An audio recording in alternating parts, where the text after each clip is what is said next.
Here we are. ANANTA is finally here, and a conversation that is as old as their first ever announcement as video games has resurfaced, which is, of course, is ANANTA the end of NTE? Now, I'm not gonna lie, back in the day, this was a lot of people's reaction, including me. We looked at ANANTA, we're like, wow, what they're showing here is a lot superior than what NTE is doing. And that's it. Like, why would I play this game when I can play this game? Am I right? But we have grown as gamers. We have grown as gacha players, more specifically, where we understand how we should best approach video games within the gacha space, where I think for the most part this conversation is a lot more nuanced than meets the eye, despite what a lot of people might be trying to push online. And that's the conversation I want us to have today. If you enjoy this type of content, make sure to like, comment, subscribe, and turn on the notification bell to not miss any updates. I guess I better go subscribe to VxV Gacha. First and foremost, let's address the elephant in the room. Is NTE going to die when ANANTA releases? The answer is as simple as not really. And the reason why is simple. First and foremost, one cannot deny that both games are very similar. They have a lot of things they're trying to do that are similar to each other. They're both trying to be a anime style GTA game. So of course, because of that, a lot of people are gonna make comparisons between the two. That's just going to happen, whether you like it or not. Now, they are doing things slightly different though, because, well, ANANTA still has some gacha, kind of like Where Winds Meet, where you can get skins through rolling, right? There is still some gacha to ANANTA. It's not like devoid of gacha, but it doesn't have gacha in the traditional sense that we come to know, especially for those of us that were introduced to gacha through Genshin Impact and have since only interacted with games that have gacha systems that are similar to the Hoyo formula. That's what I like to call it. Like you got your Withering Waves, got your Arcanized Endfields, you got your now NTE.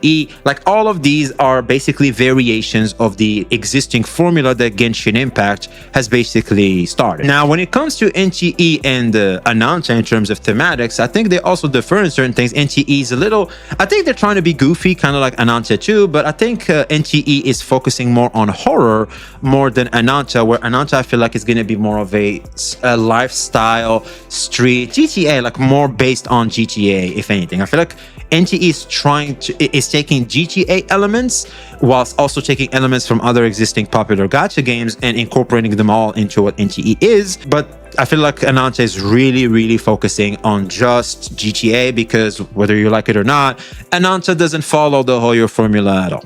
I don't see a lot of Hoyo over there. You can't switch characters. You can take their perspectives basically, but you can't, I don't think you can jump enemies, or at least from what we've seen so far. We're going to get a lot more information when players over there in Gamescom get to try ANANTA and share the information with us online. But until then, I don't see us having the ability to just basically walk around with a whole bunch of characters unless it's story. But I could be wrong though. I could be totally off here. Because of that, some people will be more drawn to the aesthetics that ANANTA is offering, and others will be drawn to what NTE is offering. Now, since we're talking about the gacha space, one cannot deny the fact a lot of people are going to be more familiar with something like NTE because number one, sunk cost fallacy. The game is already here. A lot of people are already playing it. They're already invested a lot of time and effort in it. They will want to at least maintain NTE to a good degree. A very good point is, of course, going to be the post game. Now, the post game, and I feel like this is where a lot of us gacha players are going to be familiar with this conversation. Post games are known in the gacha space. There's not much to do. Like you want to do dailies, etc. I think even Where Winds Meet has dailies, because what Asmongold said the other day. So I got to farm more of that. Like that's like more daily. It's like a weekly activity bar, kind of, that you finish that. Because I don't play Where Winds Meet, but apparently there's dailies to Where Winds Meet, which encourages you to log in every day. And there's particular quests that you can do per day to have a really big progression. If that's going to be the case, well, a lot of people like to juggle multiple gachas anyway, because you always get ready for the next patch. This has always been the formula, and this is what I think for the most part, considering how a lot of gacha players have grown to adapt to the gacha games. Like I said at the start, a lot of people, as soon as they see the gameplay loop in the live service model of ANANTA, they're going to simply incorporate that into the already existing model they have, which is I log into NTE, I do my dailies, I do a little bit of activities to use some of that city stamina, click out, go to Withering Waves, that's super fast, and then I can log in into ANANTA, do what I need to do, and that's it. I'm out of there. I feel like this is what we've been doing for quite some time now, because at this point we all must admit that gacha games for the most part are side games, and because they are side games, you just want to add them to already existing games that you really enjoy and take most of your time, and that's it. They become very simple. It's basically you cooking and foreplaying the big, let's just say, moment of the next patch when it comes. That's basically why you keep logging in. So our first point, of course, to summarize, is going to be preferences, what people are going to be drawn more into, and also how people have grown to adapt to how they go about gacha games and large service model games with their gachas, if that makes any sense. Number 2 is going to be accessibility. Now, we're kind of reaching into touchy territory, because whether we like it or not, I think ANANTA is probably going to be a more demanding game than NTE, considering what it's trying to do. I could be wrong here, I'm not too sure, but I think ANANTA is going to be a more demanding game, and if it is a more demanding game, a lot of people might not be necessarily able to play ANANTA, which will make NTE their go-to game, since they still share similar things and they don't necessarily then have to transition to a brand new game, which a lot of players can sometimes feel a little scared to do, because whether we like it or not, people love to find something they are familiar with and just stick to it. They don't necessarily want to try out new things, which is a bit of a shame. Of course, we want to encourage people to try new things, because that new thing could be your new favorite. You never know, but that's just the reality of things, and nothing is going to do that more than the inability of even playing the game in the first place due to restrictions from the device you own. That could be happening. Next, of course, I want to go back to real quick to familiarity. I think that's a point that a lot of people might not necessarily understand how big it is. The reality is a lot of people are used to the Hoyo formula. They might try ANANTA and might get maybe overwhelmed with the understanding new stuff, etc., where they might go, you know what, that's just tough. And I think you're starting to notice a bit of a trend where, depending on the person in question, you're going to have a different result. And this is really what I'm trying to say, where this is a very nuanced topic. Like, it can't be this AoE, everybody knows what's going to happen the moment ANANTA releases, we're all dropping NTE and moving to this. Not necessarily. There's people like me who will be playing both. There will be people that will just be moving to ANANTA. There will be people that won't be moving to ANANTA. There will be people that will move to ANANTA, not feel comfortable because they don't find the familiar things they're used to, move back to NTE, etc., etc. It will all depend on the person in question, and it really comes down to, you just gotta try the game. If you like the game, you're gonna keep playing the game, and if you don't like playing the game, you're just gonna go back to what you like anyway. And it's really that simple. And if you like the game, you can either drop the other games, because if you have time constraints, depending on how much responsibilities you have in your life, you're gonna play just the new game that you feel is more exciting than the old games you had. Or if you have enough time, you're just going to include it to your roster, and there's just more gaming time. Yippee. Something else one must consider is people typically will wait for new updates. That's kind of the nature of live service games. A lot of people are just going to play maintenance. For this is what a lot of gacha players are used to anyway. You play maintenance for your account to make sure it is as ready as possible to be able to obtain the new gear, the new characters, whatever have you, when the new patch comes. I feel like that's just what a lot of people are going to be doing anyway. An argument could be made that ANANTA is more NTE and vice versa, if that makes any sense. Because one could argue that some players, they'll have a hard time going into ANANTA because they have already experienced a very similar thing like NTE, if that makes any sense. One, like, you can't deny they're basically almost the same.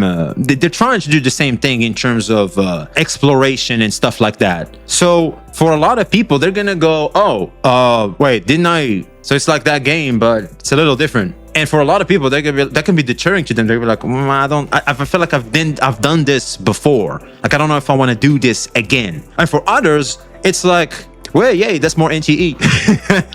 I like NTE. This is more NTE. All right, great. Yippee. So yeah, again, going back to it, it will all come down to each individual after they play their game. how they're gonna feel about it, and how it fits in their own respective lives. Also, something else I've noticed, they also do something similar, like anime Easter eggs. For example, we've seen in the trailer of Ananta, there's the Yamcha reference. There's the, for example, I think there was a video, someone sent me a video. So we have the Leonardo DiCaprio meme, and we also have the Yamcha meme, where Yamcha is basically just down, and yeah, he does that thing over here. And I feel like it reminds me a lot of NTE as well, because we have seen they did the JoJo pose, which is a meme, like a pose.